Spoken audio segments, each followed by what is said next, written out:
Olá! Nesta videoaula, nós continuaremos o desenvolvimento do aplicativo de tarefas, ou aplicativo To Do, adicionando a função de persistência de dados ao storage. O aplicativo que nós desenvolvemos na etapa 2 é possível adicionar tarefa, remover, atualizar, mas quando nós atualizamos o aplicativo, por exemplo, essas tarefas elas são perdidas, porque elas não foram salvas ou localmente ou em um servidor da internet. Então, agora nós vamos adicionar essa funcionalidade de salvar essas tarefas localmente. A primeira coisa que será necessário fazer no aplicativo é integrá-lo ao capacitor. Se ele não for integrado, por via das dúvidas, eu vou executar o comando ionic integrations enable capacitor para que, se no início eu não fizer a integração com o capacitor, para que seja integrado então. Ok, já foi integrado o aplicativo. E para facilitar o nosso desenvolvimento, nós podemos acessar aqui a documentação do plugin do capacitor, especificamente para o plugin de storage. E aqui ele tem vários exemplos. Nós queremos então setar um objeto no storage. Primeiro nós precisamos importar este plugin. Vou copiar esse código. Lembrando que no aplicativo de tarefas nós criamos um serviço para fazer a interface das tarefas entre adição, remoção, atualização, e agora também esse serviço ele lidará então com a persistência dos dados e futuramente em salvar essas tarefas em um servidor da web. Então aqui eu vou colar a importação do plugin do capacitor e do plugin do storage. E vou copiar essa primeira função aqui para setar um objeto JSON ao storage. Vou colocar lá no final. Então, essa função será uma função pública. O nome dessa função será setToStorage. Vamos só alterar a chave para, em vez de ser users, que era o modelo que ele mostrou, setaremos então a chave chamada de tasks. E aqui dentro do que está sendo setado desse objeto, nós, em vez de utilizarmos esse objeto que ele mostrou como exemplo, colocaremos então o nosso array com todas as tarefas. Podemos salvar e agora sim nós criamos, só que essa função de setar no storage ela precisa ser chamada. Quando que essa função será chamada? Quando uma tarefa for adicionada, eu vou remover esse console.log que não precisa. Então, aqui no final, quando eu adicionar uma tarefa, eu vou dar um this.setToStorage para ele pegar o array de tarefas que foi atualizado, né, com a adição de uma nova tarefa e setar no storage. Também quando for deletada uma tarefa e também quando for atualizada uma tarefa. Prontinho. Vou adicionar agora uma tarefa. Salvei, e é claro que se eu atualizar, essa tarefa não será mostrada porque nós não fizemos a função de recuperação dessa tarefa, mas é possível aqui nas ferramentas do desenvolvedor do Google Chrome, se eu clicar aqui em Application, em Local Storage, tem aqui ó, a chave que foi setada então, Cap Tasks, e aqui nós temos então a tarefa que foi setada. Vou adicionar aqui mais uma tarefa, mas ele vai sobrescrever Task 2. Vou adicionar aqui mais uma tarefa. E agora sim, aqui nós temos então, ele está substituindo porque nós não fizemos a recuperação dessa informação. E agora, para nós recuperarmos essa informação do storage, podemos copiar aqui o modelo do plugin do capacitor, que é o getObject. Vou copiar essa função. Nessa função de recuperar, nós vamos precisar fazer mais alterações. Vamos alterar o nome dessa função para getFromStorage. Será uma função pública também. Ok, aqui em vez de RET, eu vou colocar como RESP, ok? Resposta dessa requisição. Nós vamos então aqui pegar a chave que é tasks, a chave que nós setamos. E aqui será RESP, né? Vamos só, por enquanto, mostrar o resultado no console.log. Console.log. Vou mostrar, então, o resultado do que será recuperado. E quando que essa função getFromStorage ela será chamada? Ela será chamada pelo componente home. Mas aqui, ó, será chamado na função ng1init. Aqui não tem ainda a função. Vamos criar uma, então, depois do método construtor. Essa função, relembrando que ela é chamada quando o componente é inicializado, ng1init. E aí, dentro dessa função, nós vamos chamar taskService.getFromStorage. Por enquanto, nós só vamos mostrar na tela, então. E aqui, então, é mostrada a recuperação dessas tarefas, de duas tarefas, mas nós vamos precisar fazer algumas alterações, porque Lembra que o nosso array de tarefas, ele segue uma interface aqui. O nosso array de tarefas, ele segue uma interface, que o valor é string, tranquilo, e o done, ele é booleano, mas a data, ela segue o formato date.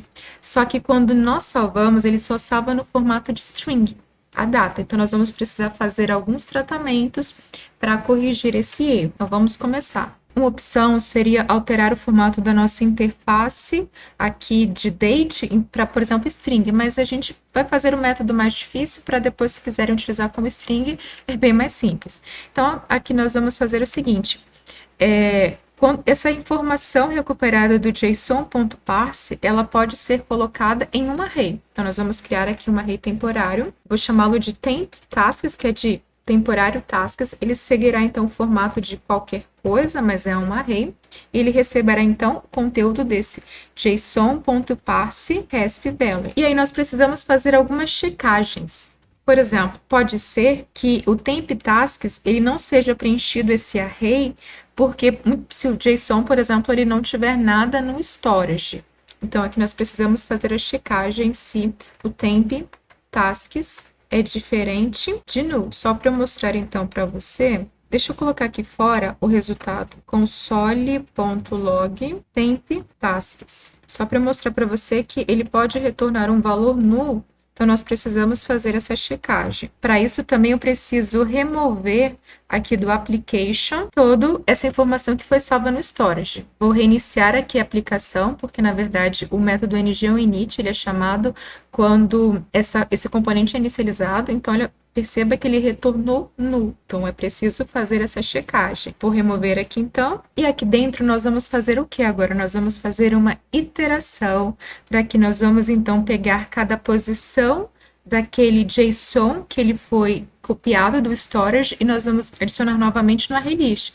De novo, se o formato de data estivesse como string, seria automático, mas nós vamos fazer esse tratamento, que é uma forma mais complicada, mas para a gente trabalhar um pouquinho mais algumas funções. Então, vamos fazer aqui uma iteração for let t of temp tasks. Essa chave aqui fecha aqui embaixo, ok? Então, aqui nós vamos fazer uma iteração. Esse formato de iteração utilizando o for é semelhante ao que nós utilizamos na diretiva ng-for. Então, em cada iteração, o temp task será chamado de t. Por isso que eu precisei fazer esse if, porque quando o temp tasks não recebe um array, mas recebe null, ele dá um erro nessa iteração. Então, aqui, o maior problema é com a data. Vou mostrar aqui também para vocês o que ele vai mostrar em cada iteração. Console.log, eu quero mostrar aqui o t, conteúdo daquela iteração. Posso excluir esse daqui e esse também. Salvamos. Na primeira vez, ele não tem nenhuma informação ainda no array. Vou salvar aqui uma informação. Task 1, salvei. Task 2, salvei também. E vou agora reinicializar a aplicação. E perceba agora que ele mostra cada valor. Os valores, de cada iteração, de cada tarefa, né? Eles então, foram salvos valor, a data né? e value, se ele foi concluído ou não. String, done, ele foi salvo ali, então, como booleano. Só a data, que quando a gente salva no storage, ela salva no formato diferente. Por exemplo, quando a data não foi preenchida, ela salva como null. Justamente quando a data ela foi preenchida, ela salva no formato de time zone, que justamente tem o ano, tem um mês, tem um dia e tem outras informações. Nós vamos precisar, então, fazer um tratamento nessa data, pegando apenas esses 10 primeiros caracteres de ano, mês e dia, pegando traço, né, e substituindo, então, esse traço por uma barra. Vamos, então, fazer esses ajustes no código. Então, dentro da iteração, a primeira coisa que nós precisamos fazer é fazer uma comparação, saber se o t.date, né, é diferente de null. Porque quando for diferente de null, nós vamos então precisar fazer alguns tratamentos, que a primeira coisa é pegar os 10 primeiros caracteres daquela data. Para isso, nós vamos fazer a seguinte coisa, nós vamos fazer a substituição. t.date vai receber t.date.substring 0,10, né? Então, justamente a gente está pegando do caractere da posição 0, estamos pegando 10 posições, e nós vamos, então, fazer essa substituição. Eu vou mostrar, então, para você como que vai ficar. Você já consegue visualizar aí que o valor de data foi alterado. Nós agora só pegamos os 10 caracteres, os 10 primeiros, porque ele já faz então a substituição. Nós vamos agora substituir então aquele traço por uma barra. Nós vamos de novo então, t.date vai receber o conteúdo de t.date.replace, né, esse método para fazer uma substituição. Nós vamos substituir todos os traços agora então por uma barra.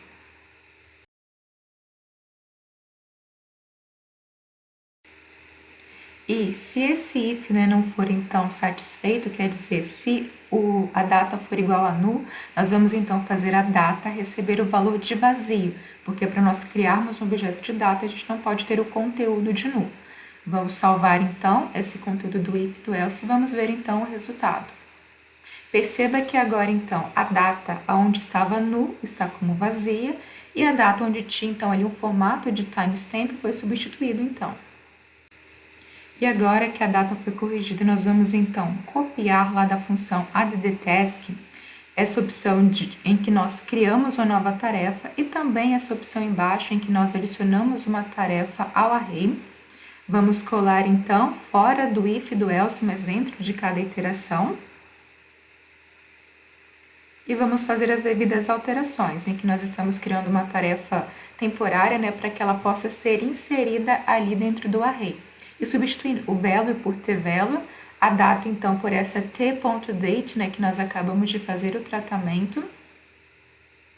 E o done será então t.done, justamente daquela iteração. Adicionamos então ao array e agora é só tirar esse console.log que nós não precisamos mais.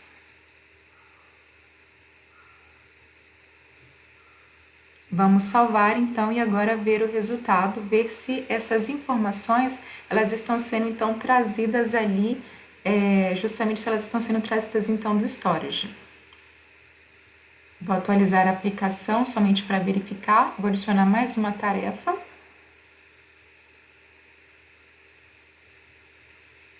E perceba então que todas as tarefas estão sendo lidas corretamente do storage com a data preenchida corretamente.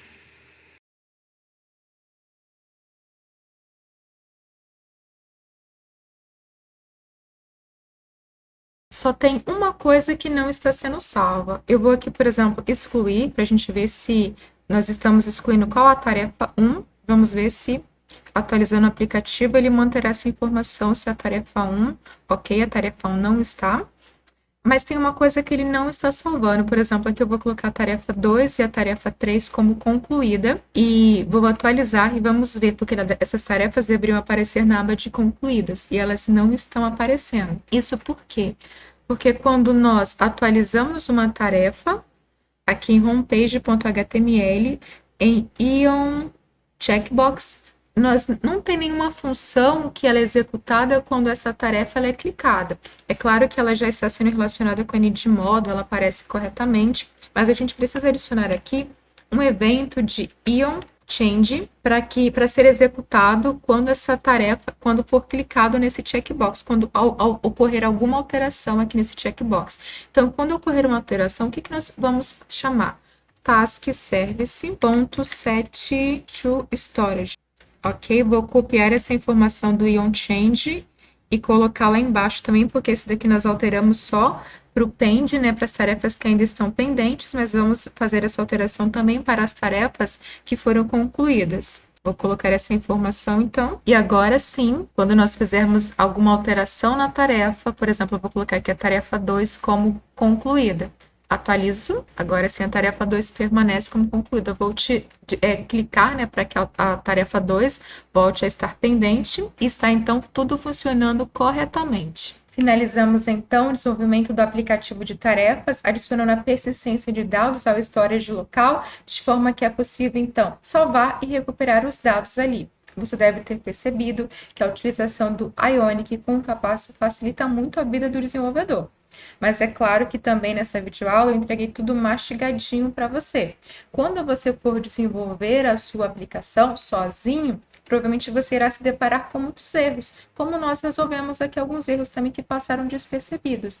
E na vida do desenvolvedor é assim mesmo, mas basta então você pesquisar, se empenhar. A documentação do Ionic, do Capacitor é muito boa. Se não encontra lá, com certeza você encontra na internet, em algum fórum, em alguma documentação, mesmo que não oficial. E é assim mesmo, mas com certeza você irá conseguir, porque o Ionic e o Capacitor já facilitam muito a nossa vida. Então, até a próxima aula.